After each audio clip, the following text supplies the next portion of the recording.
avait un vieux Vito Mercedes vert sapin, avant qu'il le vende à sa collègue hippie qui a accroché un grand drapeau Rasta. Je me souviens bien du Vito vert. 3 places à l'avant, 3 places à l'arrière. Le très grand coffre avait une couverture sale et pleine d'huile parce qu'il bricolait dessus. Huile de bricolage sûre, tache noire, glace graisseuse.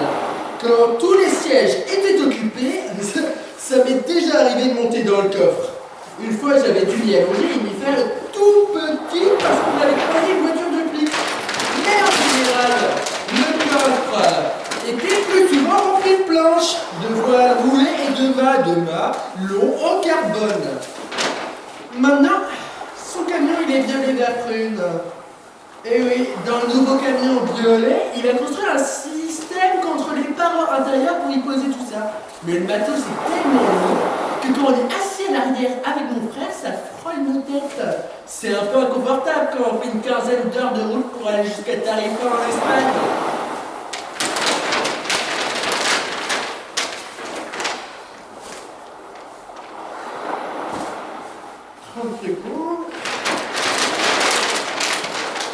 La vache. C'est là qu'on va en vacances tous les étés pour que mon père aille faire de la planche. On va même dans le même camping depuis toujours. Camping depuis toujours, tout le temps, même camping depuis toujours le même. Parfois on change d'emplacement, mais souvent le même année en année. Une fois là-bas, mon père s'est fait arrêter par les flics parce que sa technique de rangement dans le coffre était super dangereuse. Autant que ma grosse planche de plus de 2 mètres sur le toit du camion, gros. Si lourde qu'on doit la porter jusqu'à la zone de mise à l'eau. Zone de mise à l'eau, de sable et d'herbe et de cailloux et de gravier et de chiens crissés sur le sable et l'herbe.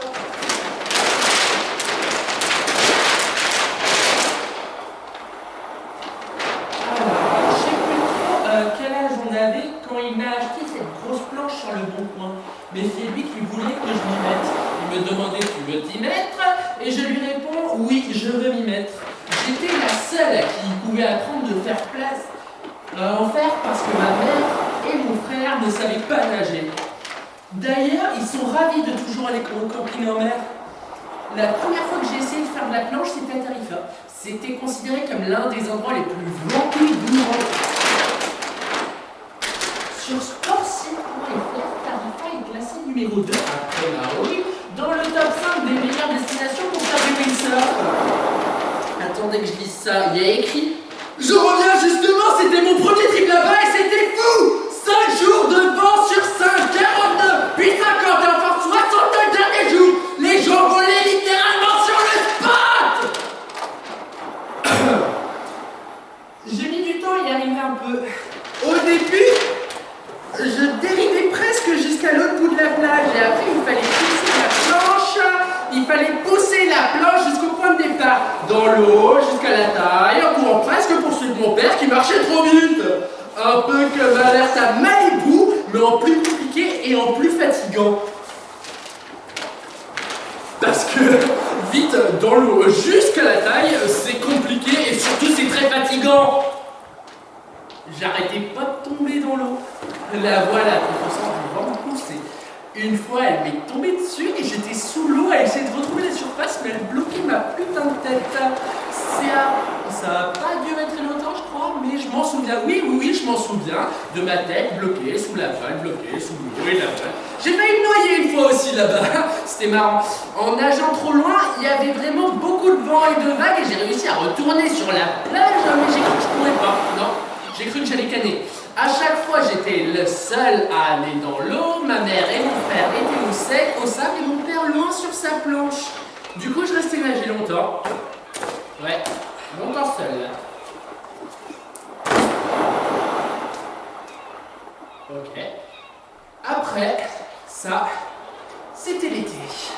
Le reste de l'année, on n'allait pas si loin pour aller sur l'eau. On prenait le camion le matin pour aller à La Rochelle, au Winnie, l'île de Ré, à Rive-Doux, l'île d'Oléron. Et en rentrant en fin d'après-midi, la combi et les planches de mon père pleines d'eau et de sable dans le coffre. De sel et de sable.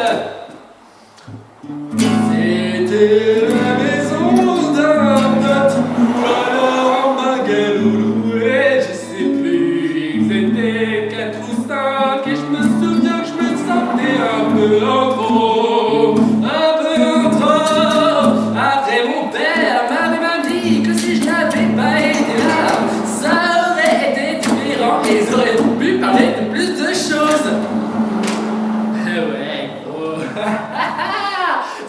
mec pour la guitare. Alors, on était retourné à l'E4, juste mon père, mon frère et moi, tous les trois. La vache est calée.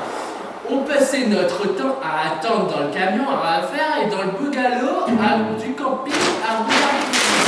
Ben vas-y, t'embête pas là. Je suis arrivé où? Oui, donc on était dans le bungalow du camping à regarder des clips de musique. C'était la période de Vianney, de Christine and the Queens, qu'on entendait tout le temps sur des dissettes. J'étais petite quand ça passait tout le temps. Une seconde. Pour savoir s'il y avait du vent, il ne sortait pas le bout de son nez de la fenêtre. Non. Son nez grand avec un grain de beauté noir sur le bout de son nez. Il est allé sur Wingourou. C'était le site pour savoir combien il y a de nœuds sur la plage. Ouais, de nœuds sur toutes les plages même. Toutes les plages du monde et toutes les plages où on va aller. C'est pour savoir combien il y a de nœuds tous les jours, combien de nœuds toutes les heures, de 3h à 21h. Si on fait de la planche, allez sur Wingourou. Parce que moi je vais sur Wingourou, mon père va sur Wingourou, mon père il a le site dans ses favoris sur l'ordinateur. La planche à voile c'est vraiment un truc important pour lui, tu vois. Genre un truc super important. Il en a déjà fabriqué plusieurs même dans son garage où il bricole. Les mains pleines d'huile, dessus, taches noires, pleines de graisse, graisseuse. Bricole man. Non, il bricole pas.